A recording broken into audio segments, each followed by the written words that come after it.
আমরা দেখতে পাচ্ছি প্রশাসনের মধ্যে এখনো ফ্যাসিস্টদের দোসররা বসে আছে, এখনো বিভিন্ন প্রতিষ্ঠানে ফ্যাসিস্টদের দোসররা বসে আছে। তারা এই বিচার কার্য, এই ন্যায় বিচারকে বাধাগ্রস্ত করার চেষ্টা করছে, তারা খুনিদের আড়াল করার চেষ্টা করছে।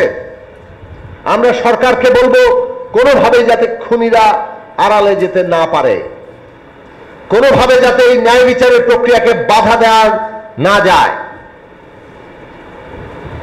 যদি বাধাই তারা দিতে পারে, যদি তারা খুনিদের আড়াল করতে পারে, আর আপনারা চুপচাপ বসে থাকেন, তাহলে আপনারা অভ্যুত্থানের উপর দাঁড়িয়ে এই সরকার গঠন করেছেন কেন?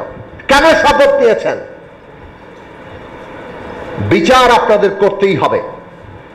ন্যায় বিচারের উপর দাঁড়িয়ে বাংলাদেশ নতুন যাত্রা নেবে। কাজেই খুনি এবং নির্দেশদাতাদেরকে অবিলম্বে আইন এবং বিচারের মুখোমুখি করুন। এইটাই বাংলাদেশের মানুষের আকাঙ্ক্ষা। বাংলাদেশের মানুষ এই অন্যথা কোনোভাবেই সহ্য করবে না।